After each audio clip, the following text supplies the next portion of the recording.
A series of events is taking place here in Arizona, across the country and around the globe that will drastically increase the chances that uranium mining will return to the shores of the Phoenix area's largest drinking water reservoir. There's a lot to digest here, but that's the topic of this episode of Arizona's Family Investigates podcast. I'm investigative reporter Amy Cutler, and I'm joined by Morgan Loew, investigative reporter and the managing editor here at Arizona's Family, and one of our investigative photojournalists, Mike Williams. Morgan and Mike hiked into the remote mountains of central Arizona to report on this story. Before we start dissecting the issues associated with the story, we're going to play our investigation. We are driving east from Phoenix into the high desert and toward the Sierra Ancha Mountains. From motor vehicle to our own 2 feet, we hike up what was once a road, now barely passable as a trail. It is rugged out here. We're looking for a remnant of this area's history. I think it's on the face of that hill over there. After an hour of hiking, we find what we're looking for. It's little more than a small hole in the rock on the side of the mountain.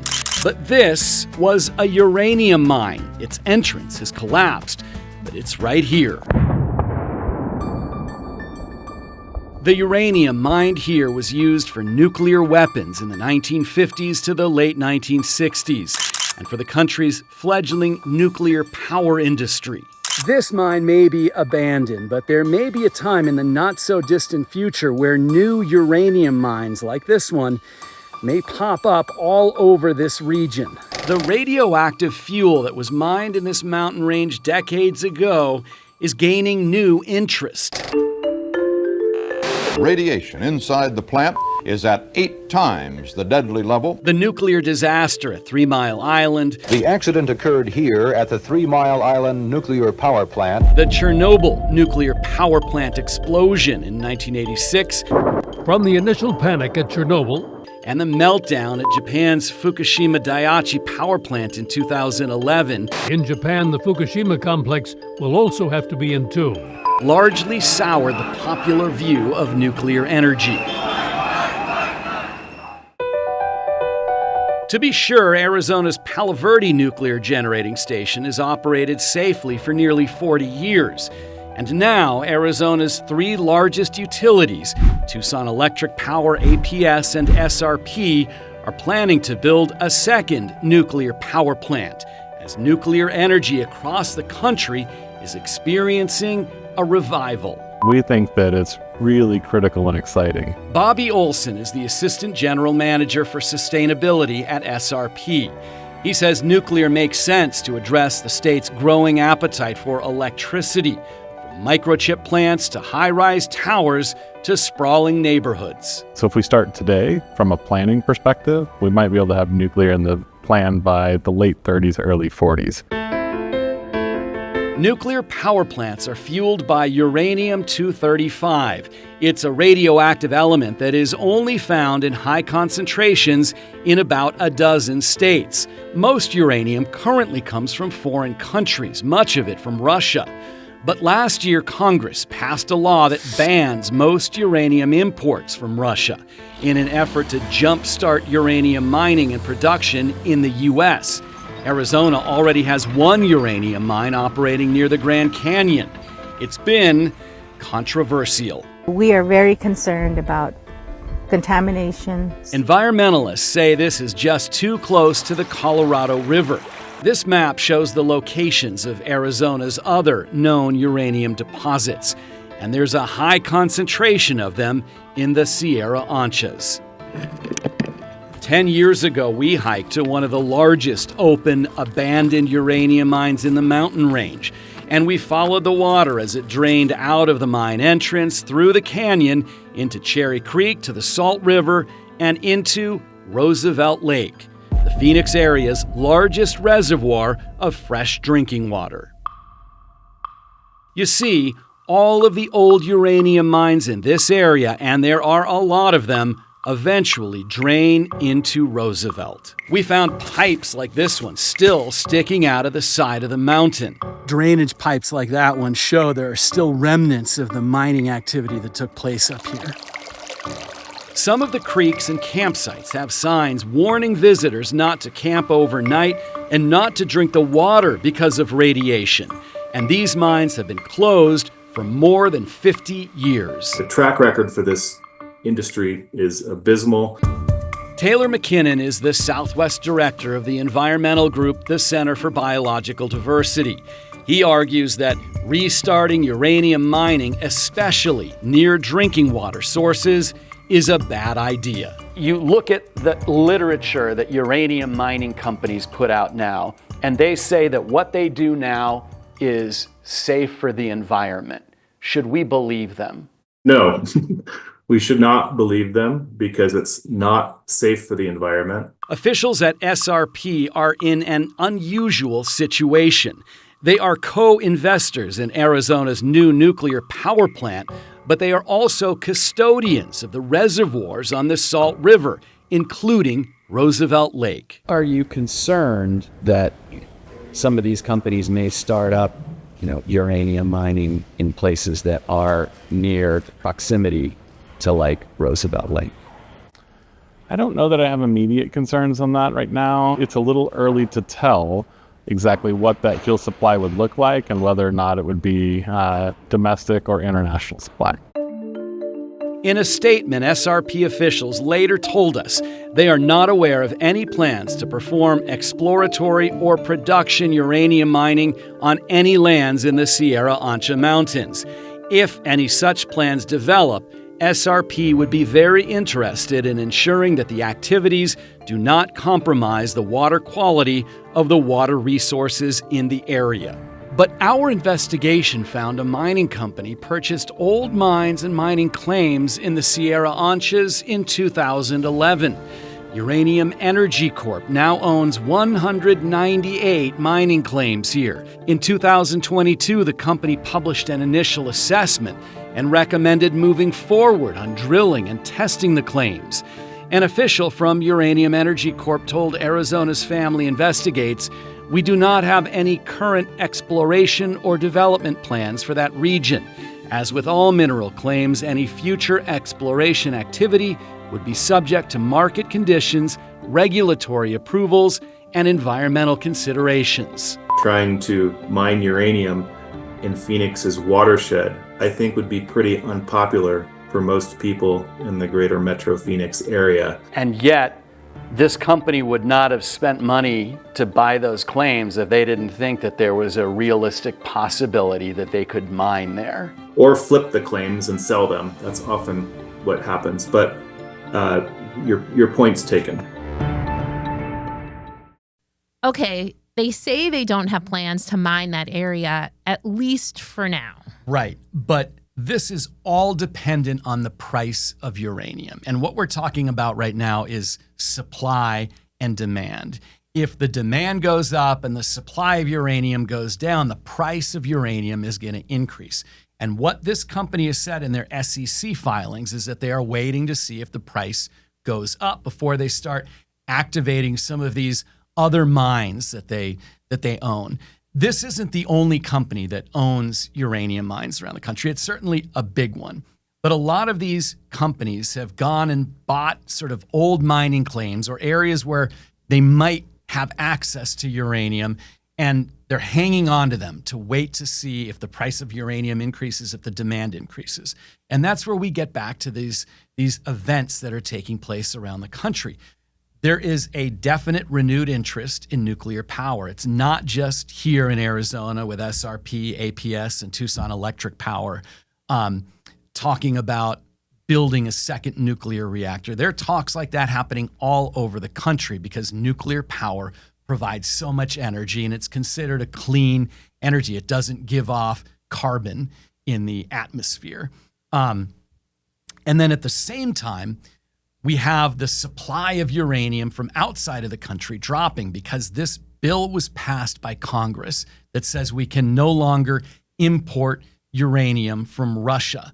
And regardless of whether the Trump administration becomes friendlier with the Russian government. This is a bill that was signed into law. At some point in the next couple of years, just about all Russian uranium imports will stop. And the idea is to jumpstart the uranium mining industry in the United States. So we have these claims here, and we have these companies that are waiting. If the price gets to a certain point, there's nothing to indicate they are not going to start mining those areas. It's not something we expect that would happen in the next 5 to 10 years, but 10 to 20 years, quite possibly. It's fascinating. Now let's dive into some of the details. I want to bring in Mike into the conversation now. You both hiked into a mountain range to get video of these abandoned mines. Tell me about that. Yeah, why don't you start? Because I brought you into this without really knowing too much about where we were going and what we were going to see. What did you take away from that hike? Yeah. Obviously, living in Arizona, I'm familiar with Roosevelt Lake, but that area adjacent to it where the former mines were, I was not. I had not been in that area before. Gorgeous area. It was beautiful country. You get to these campsites and it looks like a place where you would definitely want to spend some time there. There's the creeks, the running water, the trees, lots of green, very forest type environment. And then you took us to the trailhead basically, or the point where the road had initiated up to the side of the mountain toward where the old mine was. And it became pretty rugged at that point. And you could kind of tell where the road had been, the general direction you needed to go, but there was a lot of overgrowth. There was a lot of debris, pine cones, needles, fallen, crushed rocks on the ground on the way up. So we all, I think a couple times, you hit those pine cones and they get a little bit slippery and you're catching yourself. And the slope was pretty significant. So I was, I'm pretty regular at the gym, but I was out of breath. I think we were all out of breath hiking up there. Yeah. Yeah. And one of the things, so these mines are kind of, they're sort of hidden in plain sight.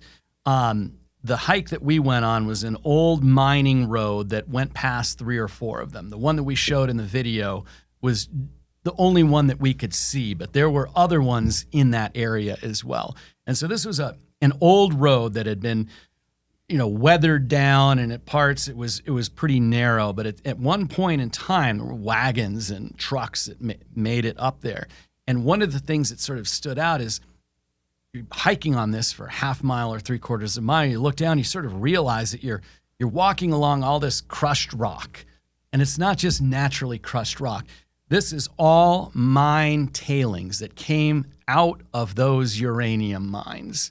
And it is safe to say, because we have tested tailings at uranium mines in the past, that some of those tailings have radioactive dust on them, uranium dust. So it is all over that area. And that was sort of I kind of joked with you guys, guess what? We've been walking on rock that has radioactive contamination on it this whole time. And you it did cross your mind, because you go on hikes, you want to you take souvenirs, you take a pine cone, you take a little piece of rock or something from just to remember that trip, and then it crossed your mind like, oh, maybe on this particular one I shouldn't do that. Yeah, leave your shoes outside. Says, yeah, exactly. So you did have to stop yourself a few times to kind of remind yourself exactly what you were walking on. And the area that we hiked into is called Workman Creek. And so Workman Falls is a huge tourist attraction in the Sierra Ancha Mountains, just east of Roosevelt Lake. It's a beautiful waterfall, and it's farther up this road than we went. But you go by these 2 campsites. They're not campsites, picnic areas is what they're called. Now, they're called picnic areas because you're not supposed to camp there at night because of the uranium in the surrounding area there. But these are established sites. There were fire rings there. It was pretty easy to see that people had camped in that area. And the only real warning sign was this Forest Service sign. And what were you saying about that earlier? Well, it looked, if you just took a quick look at it, it looked like just basically information about the campsite. But then if you stopped and actually read the text, it's telling you that there's radioactivity in the area. Don't take rocks home. Don't drink the water. there could be a pretty significant health risk for spending extended periods of time in that area. So it behooves you to read the read those the signs. 10 years ago, when we were out there for the first time on a reporting trip, they had attached to that Forest Service sign was one of those radioactive markers, radiation markers that certainly gets your attention a little more. I think I could see on that Forest Service sign where that marker was, but it had sort of worn away and had not been replaced. And is that so? Those mines haven't been used for 50 plus years. Is it possible that the radioactivity in the area has lessened over that time? Absolutely. But it hasn't lessened because the ground or the rock has become less radioactive. I believe that the half-life of uranium is either 700,000 years or 700 million years. I think it might be 700,000 years. Not great at math. I'm a journalist. But that means that dust has not become less radioactive in 50 years. What may have happened is through wind and rain and the weathering process, it has become more diluted. And environmentalists have a saying that goes, the solution to pollution is dilution. So if you dilute pollution with a lot of water, it's less of a problem. If you dilute, this area because of wind and rain and the dust is now dispersed, it's less of a problem. And that may be a reason why, if it's less radioactive today than it was 50 years ago, that might be so. It's just incredible to me to hear this, because I feel like a lot of people would be hiking this and not even realize what they were hiking next to. And I was going to talk about that just briefly too. Is if you don't know what the history of that area, even when you see where the old mine location was, you might not necessarily recognize that that's what it was. You're in this beautiful wilderness area, and then you look down and there's a pipe sticking out of the rocks. So which is an odd indication if you didn't know the area you're in. Like, why is there plumbing in the wilderness? Right. And those pipes sticking out of the side of the mountains, those lead into these underground mines, because as it's rained over the years, as water's seeped in, the mines fill up with water, and they've got to drain the water somehow. If that was a uranium mine, and we know those were uranium mines there, that is water that's coming out of the mines that is laced with radioactive uranium. This is not water you would want to drink. Everything in that area leads down into Roosevelt Lake, a little bit at a time. And Roosevelt Lake is very big. So the amount of uranium in Roosevelt Lake at this point in time is very minute. I mean, it's in our drinking water here in the Phoenix area, but it's sort of naturally occurring. And so right now, that is certainly not, that's certainly not a health problem. The water in Roosevelt Lake is very clean. But it does show that if they increase the mining there, that could be a problem. Now, that area, the Sierra Ancha Wilderness, is absolutely famous for something else, not just that Roosevelt Lake is next door. There are an estimated 1,000 Indian ruins in those mountain ranges and cliff dwellings. And we've hiked to a few of those cliff dwellings, and we went to one of them to test uranium in a uranium mine, about 10 years ago. But what that means is that there are a lot of people that go hiking in there. A lot of people that go to that area and are not really aware that this uranium is naturally occurring in the area. I was talking to the Tonto National Forest archaeologist 10 to 15 years ago, and he made a pretty interesting point. These cliff dwellings were all on the side of these mountains at the water table, at the water level. And the water level is generally the same level that the uranium level is in the ground. And so there is an actual thought that those people who lived in the cliff dwellings only lived there for a couple hundred years, and then they went off somewhere else. And there's a theory that they may have gotten sick from the uranium in the water there. So this is a naturally occurring element in that area. And also, that's the reason why all these mining companies went there when there was this rush for uranium back in the 1940s, 50s, and 60s to arm our nuclear arsenal and to sort of get fuel for our fledgling nuclear power industry here in the U.S. Wow. Well, Morgan, you've been reporting on this issue for more than a decade, and I want to play a portion of a story we aired 10 years ago when you first talked about uranium pollution in the Sierra Anchas and the dangers of old mines in general. Don Stoiter from the Sierra Club tells us the Sierra Anchas are dotted with retired uranium mines, a byproduct of the Cold War. We're here to see just how radioactive this mine still is, so we're taking soil and water samples near the mine entrance. We then head inside the smelly, musty, dark tunnel for one more sample. So why does it matter if uranium is leaking out of an old mine out here in the wilderness where nobody has lived in 800 years? Because any water or anything else that comes out of this mine or any others like it in this mountain range eventually ends up in one of the valley's reservoirs. Just follow the jagged grooves from the canyon to Cherry Creek below, into the Salt River, and finally into Roosevelt Lake, which feeds the valley's growing appetite for water. Should we be concerned about the water quality at Roosevelt Lake? Well, there's an old saying that dilution is the solution to pollution. Inevitably, trace amounts, at the very least, of that stuff comes out of our taps. Right, it does. This is a much bigger problem than just one uranium mine. The state mine inspector estimates there are 100,000 abandoned mines across Arizona, and they have no idea how many are leaking pollutants into the environment. CBS 5 Investigates identified dozens of rancid, acid-laced, polluted, heavy metal leaking mines across the state. We collected samples from waterways and mining debris from central to southern Arizona. From a forest stream that's so radioactive, you're not allowed to eat the fish or camp overnight. And another site where the water is so acidic, when I crawled into the drainage tunnel to take a sample, I need help. the water burned my arms.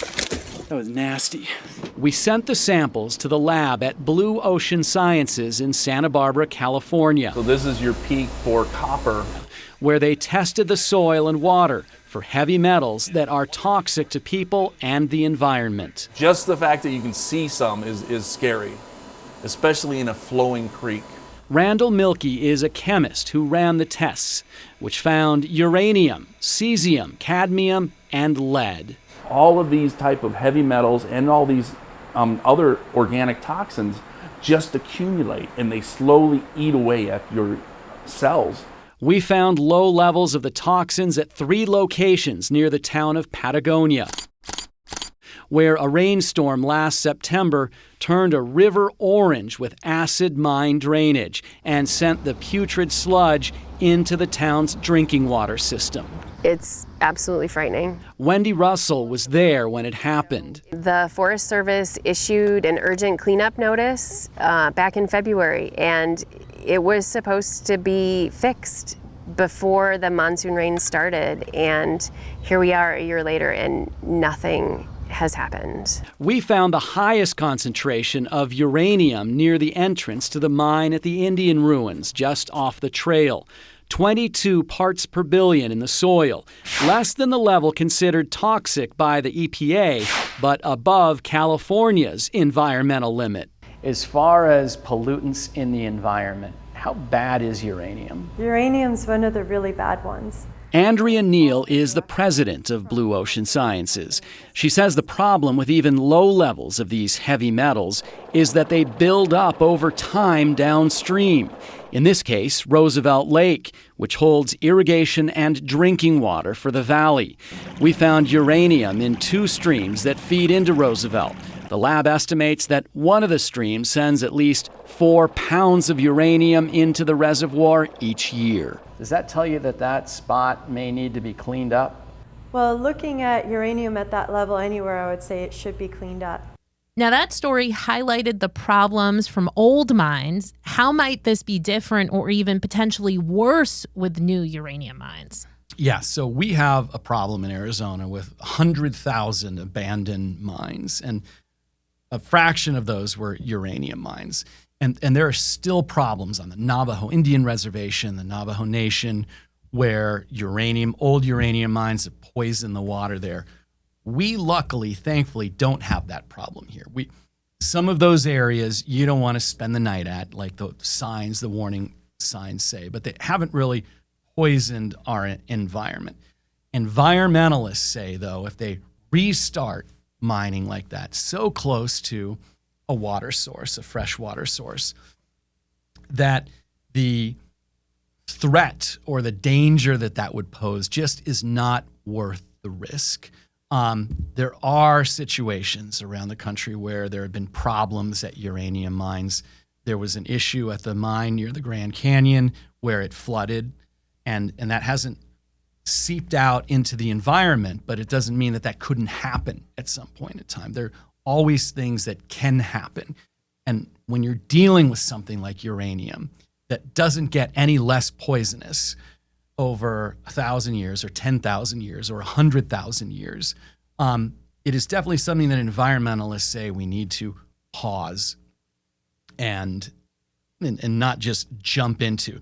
Now, the uranium industry will say that they have figured out how to do this, how to remove this element from the mining sources in a very safe and very effective way. And for the most part, it is a safe way to mine. It's a lot easier to say, okay, you can do that out in the middle of nowhere that's not close to, again, this resource that the Phoenix area relies on, which is Roosevelt Lake out there.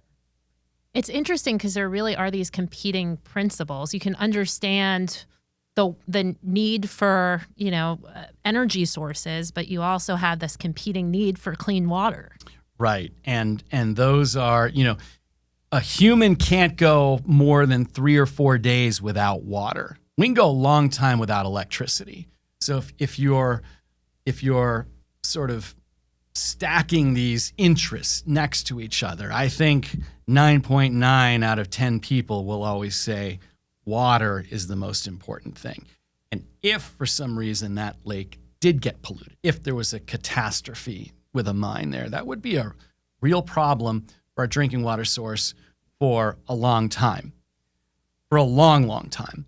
Now, are those mines that are along there going to get restarted? We don't know. Would those operations be big enough to where it could potentially pose a threat if something went wrong? I don't know. I'm not a scientist, but the environmentalists and the mining industry and politicians are definitely going to be talking about that if this moves forward to the point where something does get restarted there. Well, and you look at how the valley's been growing. I mean, and these businesses coming in, these data centers, there's this AI technology. The need for electricity is just going to keep going up. Right. And SRP, APS, and TEP are trying to figure out right now where they're going to place this new nuclear power generating station. They haven't given many hints other than maybe it's going to be a spot where one of the old coal power stations was, or a different power station that's not being used anymore. They also have no idea where they would be getting the uranium to power that. And there is no indication that the uranium they would use for that power generating station or Palo Verde would ever come from the Sierra Anchas. So it's not like the point of this story was not we're building another power plant and then that means we're going to be mining uranium in the Sierra Anchas. The point is there's a big increase in the interest in nuclear power. And there are companies that have those mining claims, and that interest in general may drive up the price to where it becomes profitable enough for them to go back in there and restart some old mining operations. Yeah, and so the bottom line right now, the chances that the area will see new mining, I know that's a hard one, but... The bottom line. So the company that owns the claims at Workman Creek and along the Sierra Anchas has mining operations in other states right now that are already in the process. And there are other states that have larger deposits of uranium. Wyoming is one of the places. Maybe Montana, but that area up there. And they also have an operation in Texas. So reading their SEC filings, reading what their CEO has talked about in interviews, it does seem like if the price of uranium goes up, those are the areas that are going to ramp up, the productivity. But I come back to that question that I asked earlier. I asked us when we were here, and I asked the environmentalists, is why would they buy those claims there? They're a for-profit company. Why would a company buy those claims if they didn't think there was a realistic chance they would be using them at some point in time? So is it likely? I have no idea. Is it a possibility? It's absolutely a possibility because of capitalism. They're not a nonprofit. Right. It's very telling that they would spend the money to do this. Yeah. Yep. All right. Well, we will definitely keep you updated on this story as it develops. But for now, that's all for this edition of the Arizona's Family Investigates podcast.